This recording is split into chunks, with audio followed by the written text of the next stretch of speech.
আসসালামু আলাইকুম। MRR travel and tourism থেকে আমি জাহিদ হাসান। তো আমার হাতে দেখতে পাচ্ছেন এটা একটা ILOE insurance, involuntary loss of employment.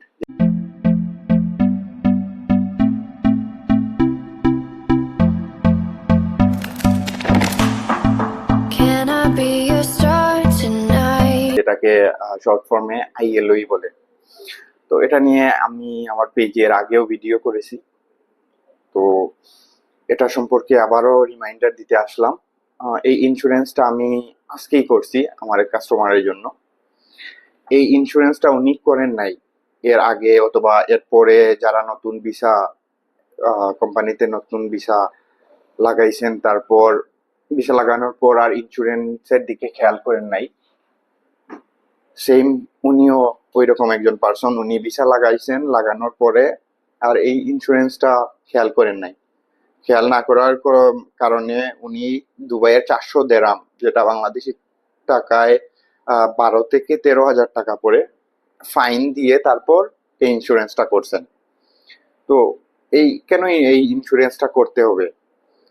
Actually এই ইন্স্যুরেন্সটা হলো ইনভলন্টারি লস অফ এমপ্লয়মেন্ট। আপনার যদি দুবাইয়ে কোনো কোম্পানিতে লিস্টেড গভর্নমেন্ট অথবা প্রাইভেট সেক্টরে থাকেন, সেক্ষেত্রে যদি আপনার জবলেস হয়ে যান, আপনি আপনার কোম্পানি আপনাকে কাজ না থাকার কারণে কোম্পানি থেকে বের করে দেয় অথবা জব থেকে বরখাস্ত দান করায় আপনার, সেক্ষেত্রে এই ইন্স্যুরেন্স থেকে আপনি একটা বেনিফিট পাবেন মান্থলি।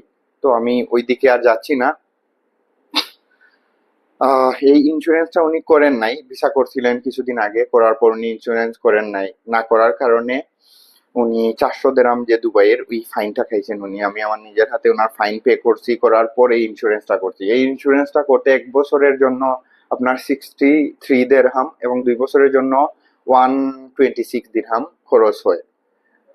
আর না করলে আপনার 400 দিরহাম ফাইন আসবে। আর এই ফাইন না দিয়ে আপনি দুবাই থেকে বের হতে পারবেন না। ফর এক্সাম্পল, আপনি দুবাই থেকে বাংলাদেশে যাবেন, আপনার ইন্স্যুরেন্সে ফাইন আছে, এলওই ফাইন আছে, আপনি এই ফাইন না দিয়ে আউট অফ দুবাই যেতেই পারবেন না। তো আমার সাজেশন এটাই থাকবে, আপনি যত তাড়াতাড়ি সম্ভব আপনারা যারা ইন্স্যুরেন্সটা করেন নাই করে ফেলবেন, এটাই আমার সাজেশন থাকবে।